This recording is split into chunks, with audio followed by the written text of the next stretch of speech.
If you don't know who you're trying to find, whether it's fucking fishing or hiring somebody, your chances of getting what you want is pretty rare, okay? If you're trying to catch a tuna out of the lake that I'm on right now, it's never gonna happen. There's no tuna in my freshwater lake. How to keep them? How do you keep your A players? Now here's some reverse psychology, guys. Which one's the most important one? Is it finding? Is it attracting? Is it landing? Or is it keeping? What you'll find when you really get this dialed in, your marketing on attracting the right people, you will have the wrong people want to be part of it because it becomes exciting and they want to be the A player, but maybe they're not. If they can't show you in 30 minutes or less how they can more than double what the fee is within the span of no more than 60 days, then you're talking to the wrong people.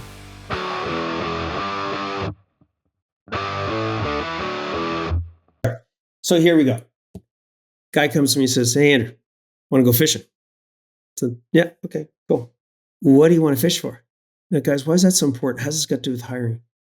Guys, if you don't know who you're trying to find, whether it's fucking fishing or hiring somebody, your chances of getting what you want is pretty rare, okay? If you're trying to catch a tuna out of the lake that I'm on right now, it's never going to happen. There's no tuna in my freshwater lake. Yeah. You can fish all day long. So you need to know, what is it you're trying to find and where are they? Because working really hard at fishing for tuna in my lake, guess what? It's going to give you zeros all day long. No matter how committed you are, no matter how hard you're going to work at it, no matter where you go in the lake, it's not going to work. So you need to know where to find them. So ask yourself, do you know where to find them? I gave you a major direction on this. Your competition is one of the best places, but who are you trying to find? Why? Because if you don't know who you're trying to find, you cannot speak the language to attract them. What do you mean, Andrew? Let's say you did pick a fish that's in my lake and you and I go head to head. Well, I'll tell you what, if I know how to catch walleye and I'm using the right, or in the States, maybe called pickerel or whatever, okay? Pickerel, walleye, same thing, okay? It's a fish, type of fish. And I know what kind of lures to use. And I know what depth. And I know what time of day. And you're just going to go out and randomly use anything out of the fucking tackle box. Guess what? Odds are, almost guaranteed, I'm going to kick your ass all day long. Why? I know where to find them.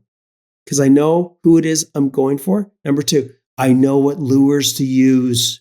So it attracts them. Okay? Any of you fishermen out there or not, you don't use a musky lure that's almost the size of a fish. For walleye, it'll scare them away. Now, it's good for muskie, but it's not good for pickerel. Why? Because it's the wrong lure. It doesn't attract them. So you need to know how to attract them, how to talk their language and their pain points. Okay? Number three. Okay? So remember, find, attract. Now you're going to land them. You're going to get the phone ringing. You're going to get the emails. You got the fish, the right fish, the pickerel coming right to the boat. Can you get him in the boat? What do you mean? Well, just because they knock on your door, which is, I guarantee, is going to happen. If you do not have a process that backs up everything else to get them to want to work for you, that there's actually an interview process that gives them confidence.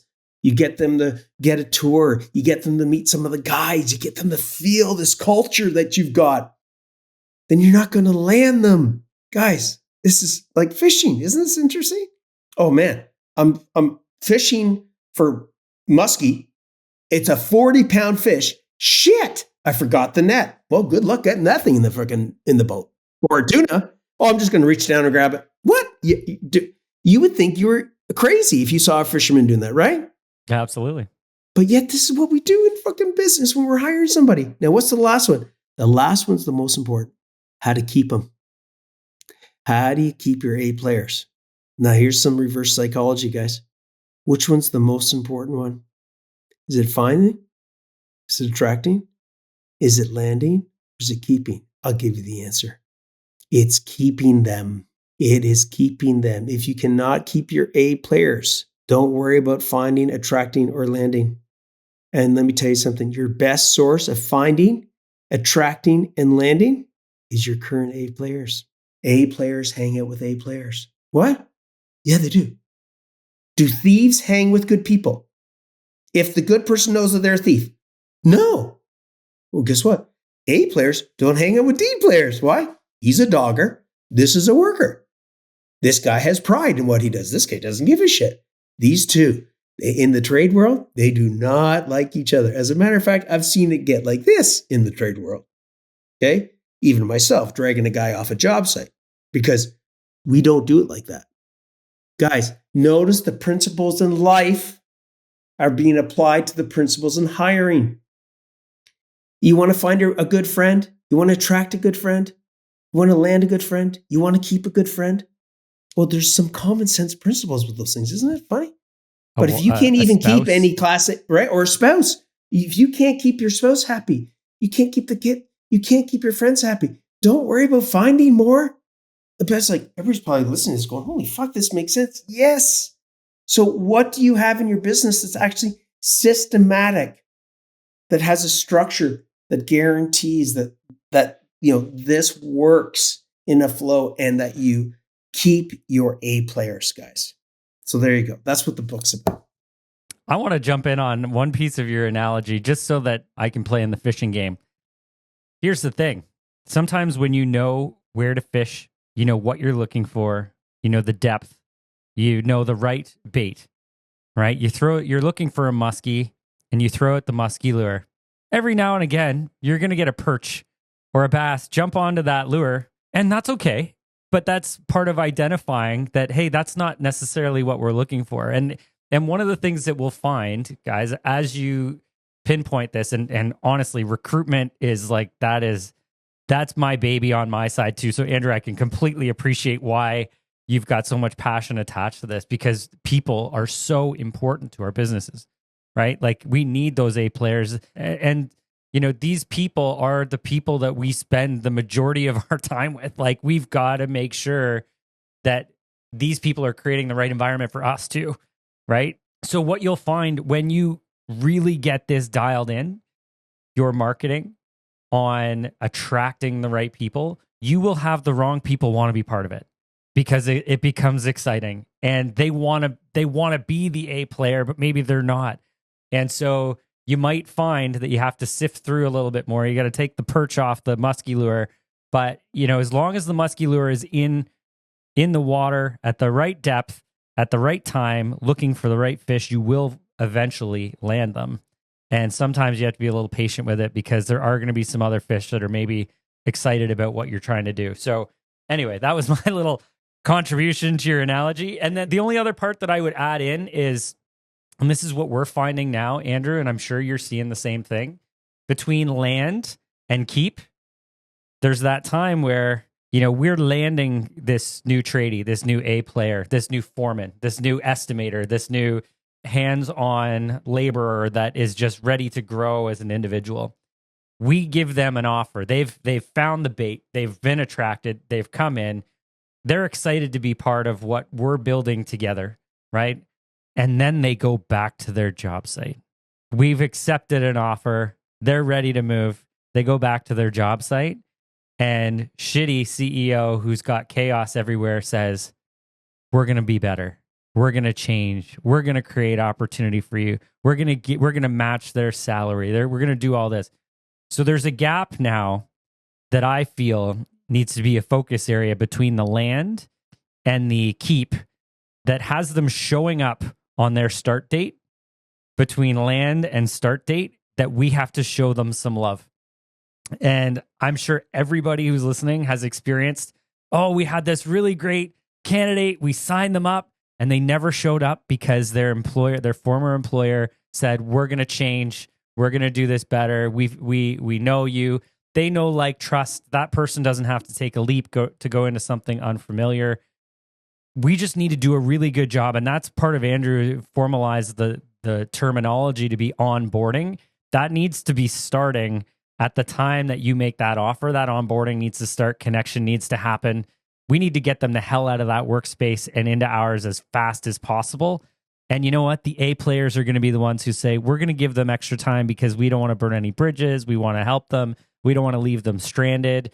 They are the good people. And we want those people to do the same to us, right? That treat us with that respect. So we have to really focus. I had this experience. I've had this multiple times over the years, right? Our team's about 200 and we just hired a manager with 12 years experience. Excellent candidate. Hired her. I did the interview, which I normally don't do, but I was excited about her. Got her excited, signed the offer. She was coming in. She was supposed to start. It was 3 weeks. She was supposed to start on the Monday. We had got close to the 3 weeks. We got a notification that she rescinded her acceptance. She was going to stay immediately. And this is maybe just a secondary piece to this. I needed to do a better job there. I needed to do a better job making connection, making sure that she felt she was part of our team. You know, that 3 weeks, we lost that and she decided to stay. And so I called her immediately and I said, okay, what's the situation? Well, they said they were going to change. They were going to give me this opportunity. They were going to do this. And so I went back and I said, well, what was it that attracted you to us in the first place? And we went back through it. She's like, I know they convinced me to stay. And I was like, you can stay, but I'm still committed to all of these things. This is still the firm with the values that you are wanting to be part of. And at the end of the day, she went back and she did join us and she left there. But there's a gap, and that's not, you know, I'm not going to win that 10 out of 10, to be honest. Like that typically once they make that commitment to stay, they're not coming back. But we just have to do a really good job in that gap to not lose that connection from, hey, we're really excited. They're going to sign on. They're going to come over. And then all of a sudden it dies off and they're like, oh shit, buyer's remorse. Just like every sale, right, Andrew? Right? Like you go through, you know, we meet with our prospects, whatever business that you're in. You talk about the excitement, the value you bring to your contract, to your projects. The person gets excited. They sign a contract. If they don't hear from us between the time that we sign that contract to the time we show up, their excitement drops off and they're like, oh shit, did we make the wrong decision? Are we paying too much? Should we be getting quotes other places? We have to keep that connection and that energy high. Otherwise, we lose people off the back end. So anyway. Totally. Well, I got something to say on that. Yeah, please. So for those of you that are into marketing, you know what I'm talking about when I say this. And if you don't, I'll just give you what the definition of this is and my definition. What we're talking about here is the value journey. Okay. So in marketing, they call it the value journey, which is as soon as the person sees a piece of your content, what value from the point that they, whatever their first point of contact come across you to the point of where they become a client. Well, the onboarding now I'm getting deep here, but just, you know, this is why this shit works. The onboarding actually starts at the find. Okay. So if you properly lay out your value journey, you're never going to get 100%. Bob, you're absolutely right. Okay. As far as people like committing, but one of the greatest ways to reduce that, you know, towards elimination is to make sure you have your value journey mapped out, not just for marketing and sales, but in essence, when you're trying to hire somebody, you're actually marketing, and closing them is a form of sales. So you want to define what your value journey is from the moment that you're finding them to the moment you're attracting them, to the moment that you're landing them.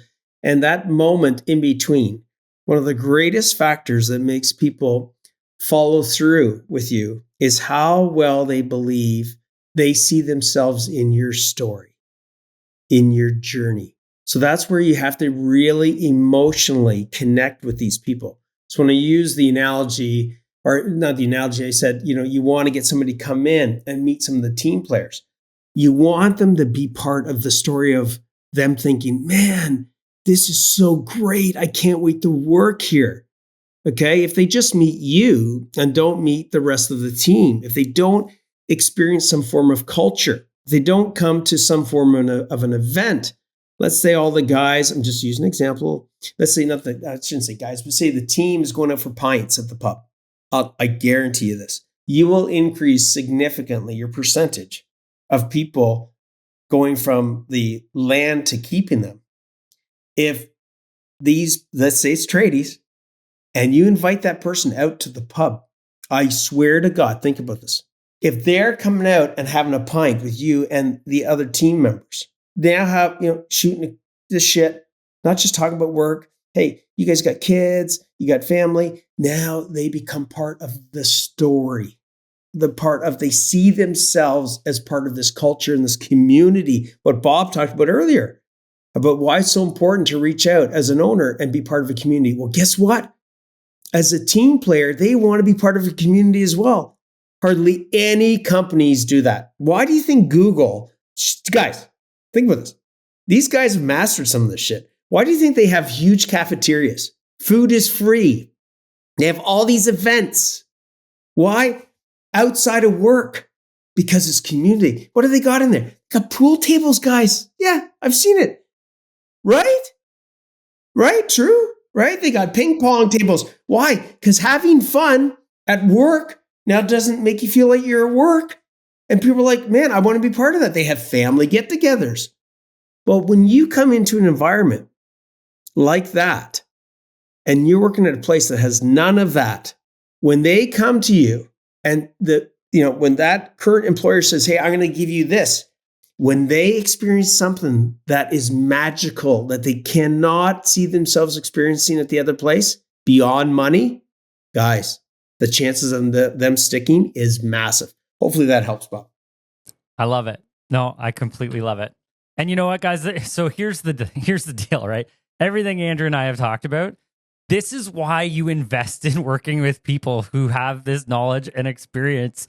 Not only have we lived it, but we live it through our clients and all those people that we're supporting as well. And we continue to invest in learning how to help solve those problems if we don't have a solution as well. And that's the expertise, the wisdom of the coaching and the consulting side, and then the community and the collaboration of everybody else. Andrew, I created this slide. I've been doing a lot of speaking this fall, as many of my listeners will know. And I've been doing some presentations in the accounting world and in the bookkeeping world on leadership and what it means to build a team and how to build a team. And one of the slides that I put on when I'm not dealing with accountants is what the dream team is, right? So what the entrepreneurial dream team is. And I'm going to say that both of us are on that dream team. I usually say it starts with a good bookkeeper, right? Up-to-date, accurate financial information so that you have insights. The CFO to make sure that you're getting those insights and turning it into strategy, financial strategy. Yes. Yep. 100%. Number 3, which some of these could all be wrapped into one, but I have them separated, obviously, to talk about what we do. Third one being that tax expert to make sure that you're minimizing your tax exposure and that you've got the right structure and you're protecting your family. And then the fourth is the business coach. Now, we would have shared today, a lot of this sort of goes from, okay, here's the first 3 components are, let's get the numbers right. Let's interpret them. Let's make sure that you're protected. And now the business coach can take that information and say, okay, great. You've got the foundational piece in place. Now we can analyze this and give you the systems and structure to accelerate your business and help you in those areas to improve your sales, marketing, recruitment, operations, even finances, helping with all of those to say, okay, great. Foundation is taken care of. Now let's talk about scaling, optimizing, growing. And that is why, when I look at the dream team, it involves these groups. And it is so powerful. And once again, Andrew, I'm so grateful for our collaboration, in the past, in the future, because us coming together is just exactly what business owners are going to need in order to get to the next level and to become that champion CEO. And lastly, I'll say, and I'm sure you've got some insights on that too, guys, to work with an Andrew, I think everybody's been working with an accountant to some sort of fashion. Get a good one though. Get a bookkeeper that's not your aunt or uncle or spouse, to be honest. Not to say that they're not good bookkeepers, but hey, you're on the same schedule as them. So if you're trying to go on holidays, they're going on holidays. It doesn't necessarily always work out. There's some financial strain that goes in there. Just get somebody who knows exactly what they're doing, can give you the insights that you need. Make sure you're working with an accounting firm or a tax group that knows exactly how to help specialize in the contractor space, how to optimize structures, protection, compensation, whether it's the use of family trust or whatever. Don't be cheap. right? And I would feel like we do a lot of fixing, right? We do a lot of fixing. So get that group right. And then looking at the coaching, this coaching is an investment. And Andrew, I think to work with you at Profit for Contractors, it's $30,000 a year, right? $2,500 a month. And so guys, listen, if you have a problem with investing $2,500 a month, you've got major problems beyond anything that you need to get over that first. Okay, so here's the thing. Well, and just say something though. I just want to say there's other entry points as well. But yes, that one of them is yes that. So let's look at the maximum level investment and say $2,500 a month gets you the community, the coaching, all of the systems and resources around all of the things we talk: sales, marketing, recruitment, finance, all of that. Now, to get and free up $2,500 a month, if you're working with a good tax person or a good bookkeeper, they can likely free that up for you to invest in yourself to grow. And so, like, again, dream team here, you need to be willing to invest in yourself, though, in order for you to get out of the chaos that you're dealing with in the day-to-day. And you need to open up your mind to investment, because if you do the same thing over and over again, how are you going to expect to get a different result? Look at Andrew, Profit for Contractors, other coaching groups that are maybe specific. If you're not a contractor and you're in the salon business, I've got Jason Everett, really great working with salon owners. He's a rock star. Yeah, and find your community and your value coach that can help you solve the problems and do exactly what, or demonstrate that they've done this, they've helped people, they can help you. That $2,500 a month investment is going to be the least of your worries, because you're going to 10x that every single month by implementing a few small new skills or tips. And lastly, I'll say this: the coach that Andrew and I worked with, where we met 10 years ago. Okay. And this is, guys, I think this is important. I think we were paying like $70,000, $80,000 a year, Andrew, on that. And it was a monthly coaching. It was in the coaching space. Guys, I'm a CPA. I was in there to help understand and learn from the coaches. Okay. I was trying to gain knowledge and insights on the coaching industry. And I got to connect with a lot of the coaches who ultimately ended up working with me in many different ways, which was great. That was part of it. But this $80,000 a year, I was part of this for 10 years because I didn't want to not commit to it, knowing that if I got one thing out of it, it was going to 10x that investment every single year. And, one of those takeaways that I got was connecting with Andrew and working with Profit for Contractors.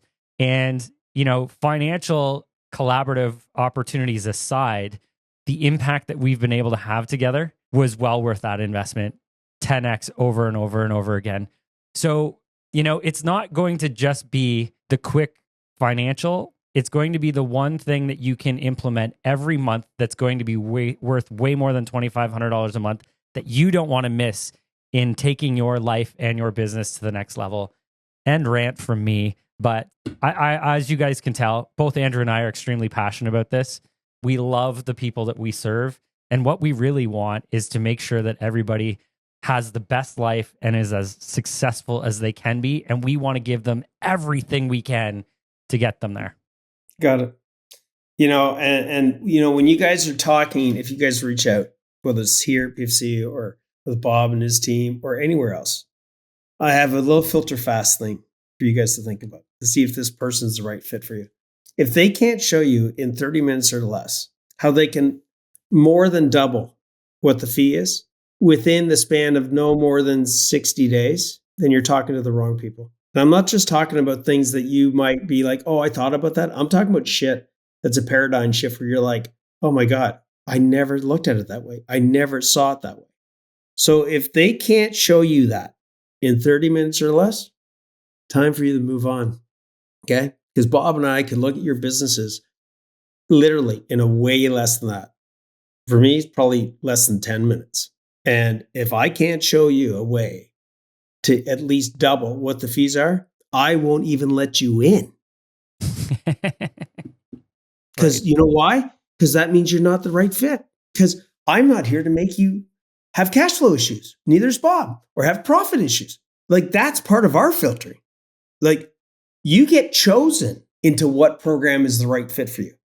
Okay? From a financial perspective and from a mindset perspective. Little hint, do not come to PFC pointing everybody else as the blame. That call will not last long. But if you're willing to go, I'm here to grow, I'm here to actually learn things and be beyond better than what I am today and evolve as a champion CEO and actually tangibly look at things that are going to have an impact, well, then, yeah, then you should raise your hand for Bob or I or both. But if you're sitting there going, I can figure this out on my own, I'm sorry to say, you're going to have to learn it the hard way. And hopefully it doesn't cost you a marriage. Hopefully it doesn't cost you not being a great dad. Hopefully it doesn't cost you your life or long-term illness. Notice I didn't mention about the business, guys. Yeah. And the other side is hopefully it doesn't cost you just a life of an invisible prison fucking sentence. Because working 80 hours a week, in most cases less than what you're paying your guys, is fucking insanity. And it doesn't need to be that way no matter what business you're in. So, like I said, Bob asked me when I was 20, what was the thing? Put your pride aside, okay? And think about yourself and all those around you to actually go, hey, I need some help, or I need to at least have a conversation to see if there's something there that can actually help me. Okay? So there you go. I remember my first coach. His name's Rob Nixon. Andrew, he was also in that coaching community where we connected too, right?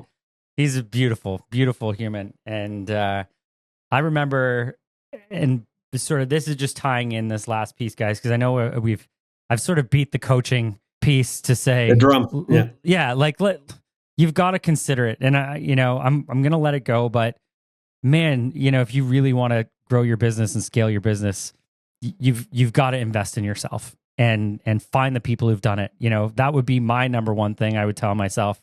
Find the people who've done it and work with them to help you get there fast. When I was working with Rob, very early, I started coaching and investing in coaching the year I started my business, which was 2008. And he was in Australia, so his time zone was a mess, but it didn't matter. He was the best. He has done what I wanted to do, and he's been incredible for me along my journey.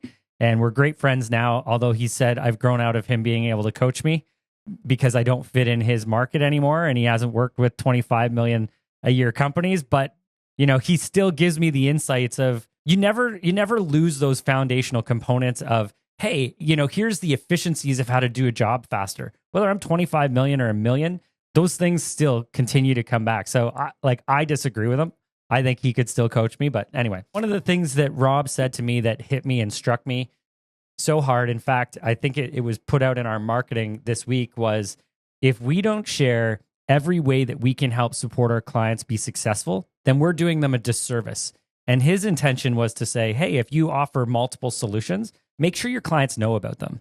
And the reason that I'm pushing, the concept of coaching so much, and Andrew, I've dragged Andrew through the rocks on getting deep on some of these coaching elements of it, is because of how much I believe that is really the key element to taking your business to the next level. And I want to just be certain that I've done my duty of making sure that everyone understands the importance of coaching and the financial foundation that you need in your business. Guys, this is the key. So I'll let it go there.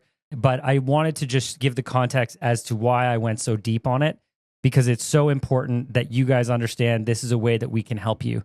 And I don't want to have the regret of saying, I didn't really offer everybody every way that we could serve them and help them succeed. So that was me doubling down. But Andrew, this has been such a pleasure, my friend. I have not done a podcast with anybody that's getting 2 hours long. And I feel like we're just scraping the surface, and we could have probably done a full day long session today because we, again, our collaborative expertise in this space, I think, is so powerful. And what you have built with Profit for Contractors is incredible. You should be extremely proud of that. It's always a pleasure to collaborate. I hope we get to collaborate for years and years to come. And unless you have anything, last words here, happy to end this off here. But once again, thanks. I appreciate your time. No, thanks, dude. It's been awesome. Appreciate, everything we covered off, and hopefully the listeners, guys, I guess my last thing, and then I got to run myself, is this. Listening is a great thing. Okay. But it's what you do with it. And here's my little analogy on this. I've had many people being surrounded by CEOs or others will say, especially let's just focus on the owner side of things, how many books they've read. I'm like, what's this got to do with anything? It has a lot to do with it. It's not about how many books you read. It's about how you apply the principles from what you read that's valuable. I would rather read one book, like The 7 Habits of Highly Effective People, or this book, or Bob's book, 100 times and have it change my life than read 100 books and not change anything. So guys, take the podcast, take something, not all of it, one thing, do something with it. Even if it's forget about, whether it's coaching or not, but just take one principle, test and go, holy shit, this works. Now you're making progress. Now you're growing. But listening to another 50 podcasts, not doing anything with it, what a waste of time. So make it happen, guys. And that's it. I'll see you in the flip. All right. Thanks, everybody. This has been the Wealthy Entrepreneur Podcast. I'm your host, Bob Govro. It has been a pleasure to have you here today. Once again, Andrew was incredible, sharing his wisdom, expertise, and honestly, probably a dozen different tactics that you could implement in your business now that will make a difference and make an impact. If there's something that you heard today that you feel, we talked about tradies, hanging out with tradies. If there's something that you're hearing today that you feel would benefit one of your colleagues or someone that grab this as a voice note, send it to somebody. We are here to ensure that we're maximizing our impact on supporting business owners to financially succeed and ultimately make a positive change in the world. So please do that. Leave a comment. If you have any questions, drop it in here. I'll answer it. I'll reach out to Andrew. We'll get you connected. Make sure that you're leaving those. We want to make sure that we're addressing anything that we can help support you with.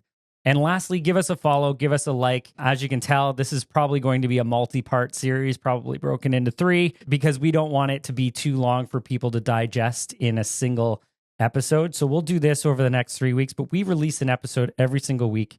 And I want to make sure that any insights I can bring will be to you in your inbox. So give us that follow. But once again, the pleasure to have you all here. It's an honor to host the Wealthy Entrepreneur Podcast, and I look forward to seeing you guys next time. Later, guys. Peace out.